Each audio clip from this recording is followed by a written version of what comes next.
Al igual que tú, también he trabajado hasta el agotamiento y en este video te cuento toda la historia de cómo dañé mi cuerpo y mi mente. Sean bienvenidos y bienvenidas, queridos amigos y amigas, a un nuevo video para el canal. En esta ocasión les estaré contando acerca del proceso que yo tuve que seguir para entrar en el síndrome de burnout o en el síndrome del trabajador quemado, y también te estaré contando si logré salir de él o no. Quédate hasta el final para la mejor parte, donde te estaré compartiendo mis reflexiones, mis enseñanzas y algunos tips para tratar casos similares.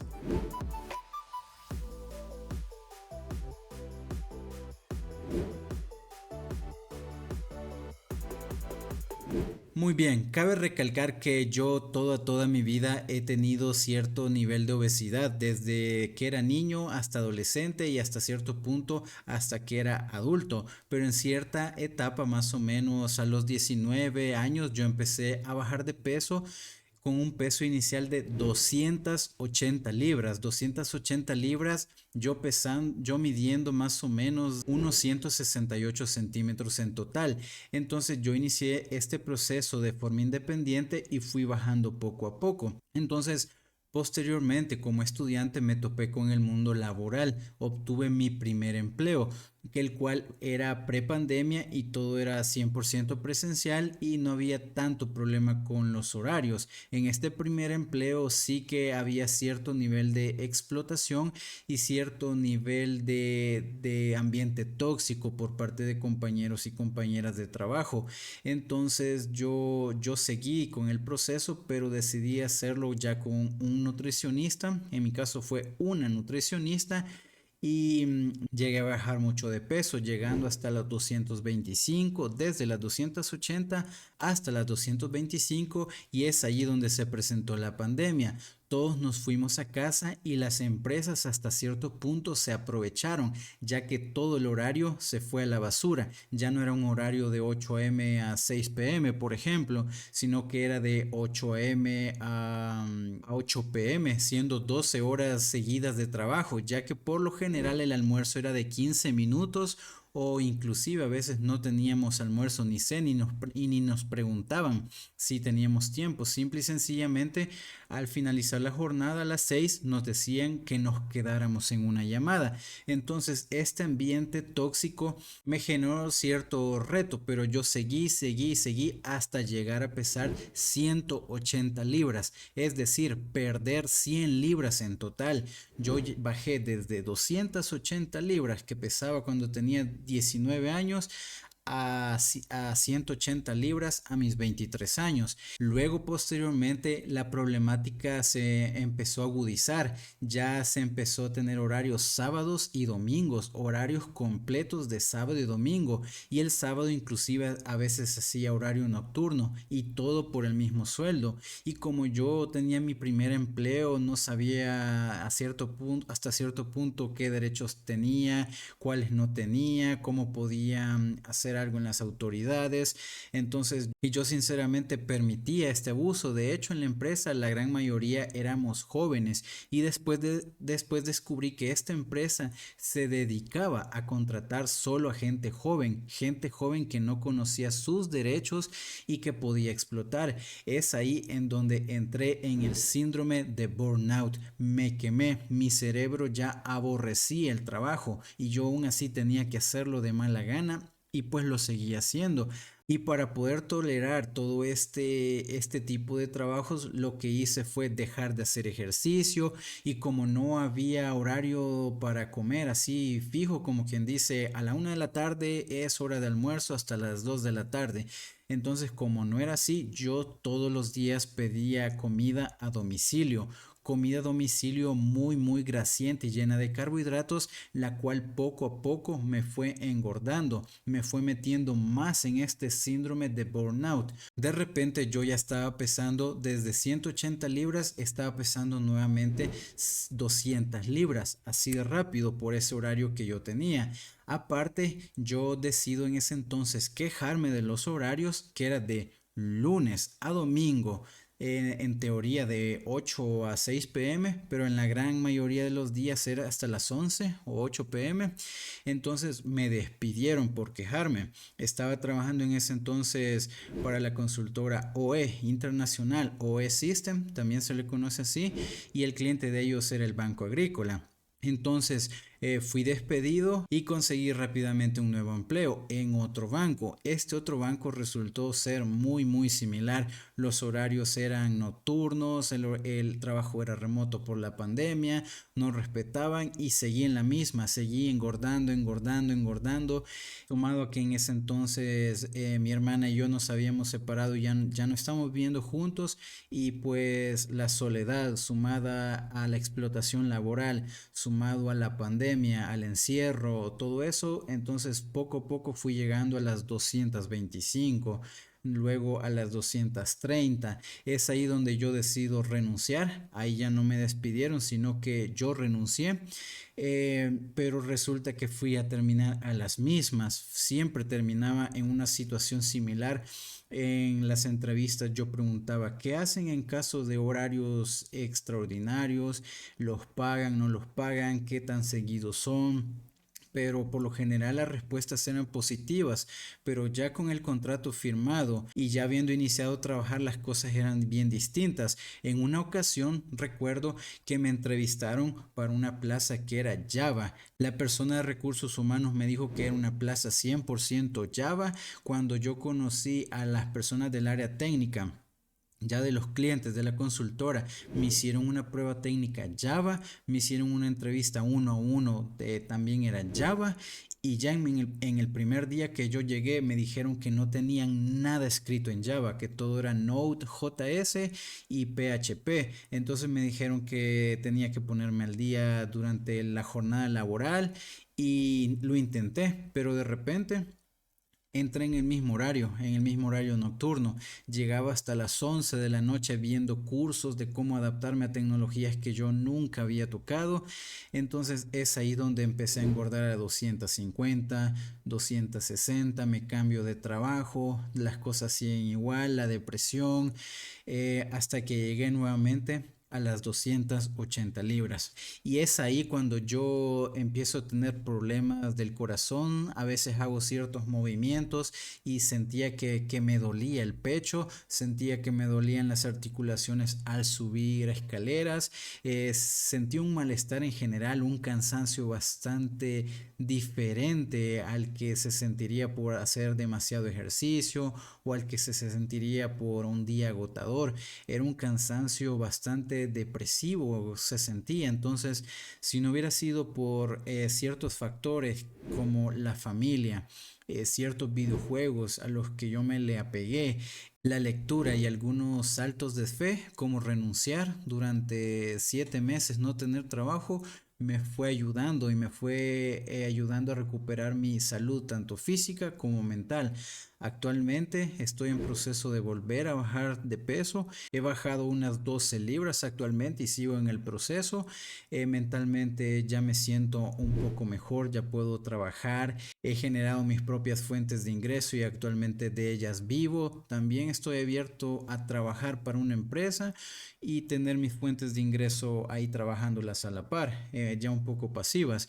Pero sí ha sido un proceso más o menos de unos 3 años en los cuales bajé 100 libras, luego las engordé nuevamente y actualmente las estoy bajando otra vez. Sinceramente creo que si yo no hubiera renunciado a modo de ya no tener trabajo en un 100% y dedicarme a mis proyectos personales, muy probablemente me sentiría en el mismo síndrome de burnout en el cual estuve alguna vez.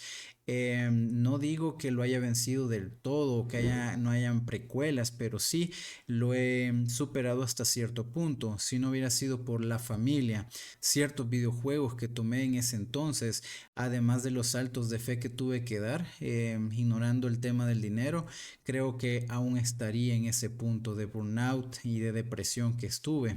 Ahora me gustaría hablarles acerca de un grupo de pequeñas enseñanzas o reflexiones que podemos sacar de esta experiencia acerca del síndrome de burnout en el trabajo. El punto más importante creería que es reconocer las señales, las banderas rojas. Siempre, siempre, siempre deben de estar atentos o atentas a este tipo de situaciones. Por ahí dicen que un empleador le va a exigir a su empleado tanto como el empleado se deje exigir. Es decir, si ustedes como empleados no ponen una bandera roja de que no, hasta aquí llegué hoy, si quieres horas extra las tienes que pagar y aparte no van a ser 24/7 cuando se te pegue la gana, por ejemplo hacer horas extra 7 días seguidos, un mes seguido, cosas así, conocer esas banderas rojas, la típica de que te quieren quitar tu almuerzo, quieren que almuerces en 15 minutos a cambio de un par de rebanadas de pizza, ese tipo de situaciones así, son banderas rojas.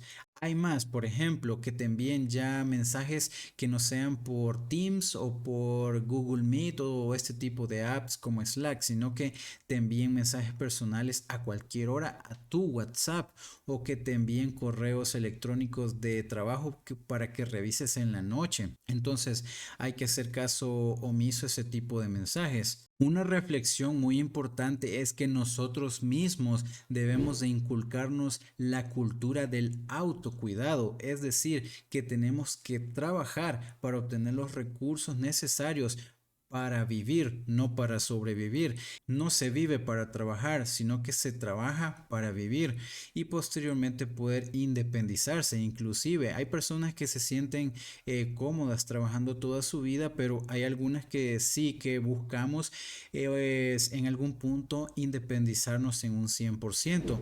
Entonces hay que inculcar tanto en nuestro trabajo como en nosotros mismos la cultura del autocuidado. Como siguiente punto voy a mencionar el de establecer límites. Este punto va muy apegado a los anteriores que yo ya he estado tocando, como por ejemplo el de reconocer las señales, que cuando no hay límites, el de no tener una cultura de autocuidado. Pero ahora en este tema de establecer límites, he de mencionar, por ejemplo, cómo hacerlo. Por ejemplo, si se tiene un celular propio del trabajo, entonces apagarlo. Si necesitan de horas extras, que las pidan de forma anticipada y que en el propio correo diga cómo planean remunerarles esas horas extra. Como siguiente punto tenemos que, si ya se está dentro del síndrome de burnout, buscar apoyo y comunicar esta problemática con tu familia, con un terapeuta si acaso puedes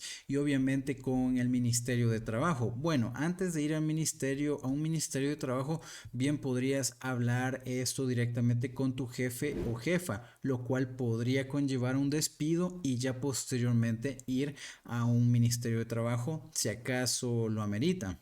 Siguiente, no tengas miedo de decir no. Al principio decir no puede ser muy difícil y atemorizante, más cuando se lo dices a la persona que te contrató, pero a la larga será más fácil superar este desafío al principio que después entrar en estas situaciones de dependencia donde ya no puedes decir no, siempre estás ahí y la única salida es un despido o una renuncia voluntaria.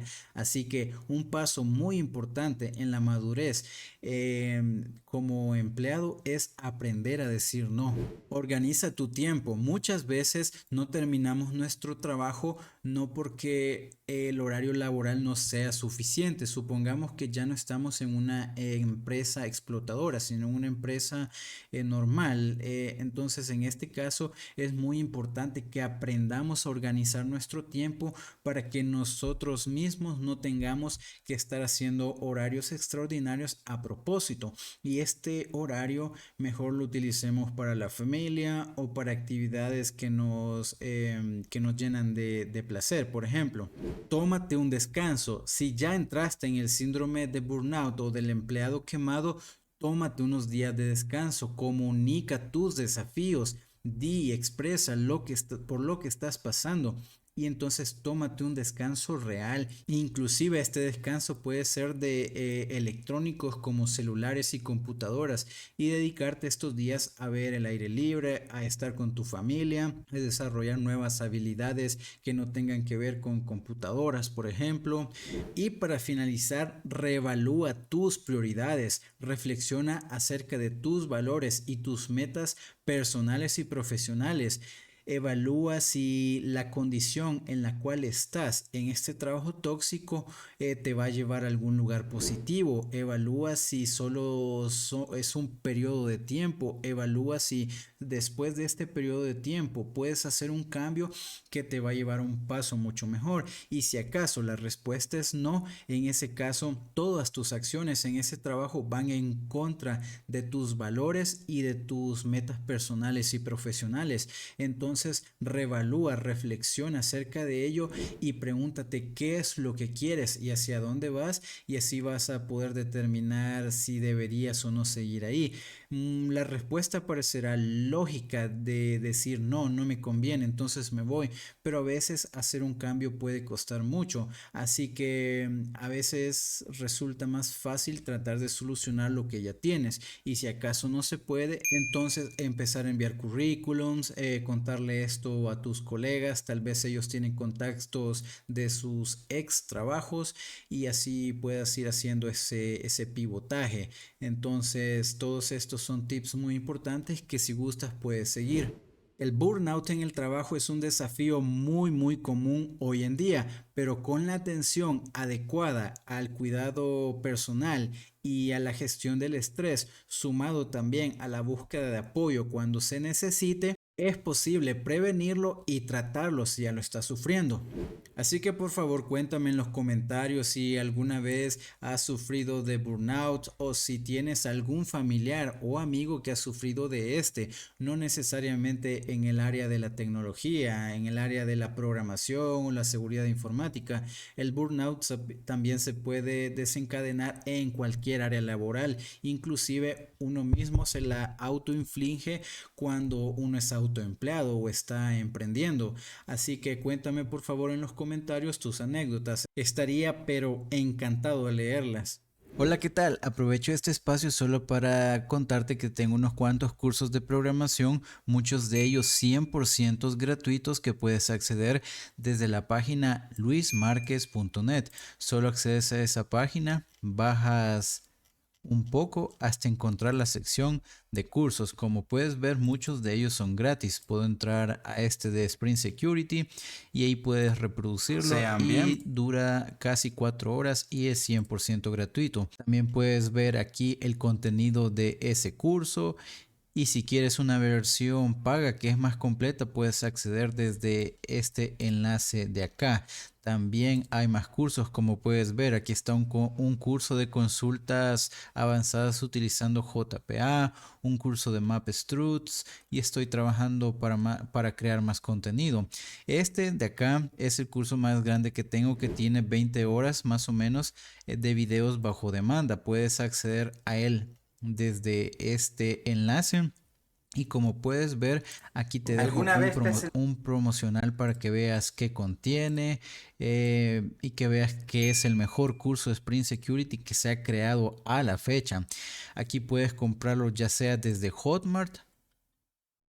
Es un pago seguro, puedes hacerlo con PayPal o con tarjeta de crédito, y si estás en México tienes más opciones de pago en México y en Argentina, y como puedes ver el precio es muy bajo. No siempre se mantendrá este precio, pero siempre será bajo. También tienes la opción de comprarlo en Udemy.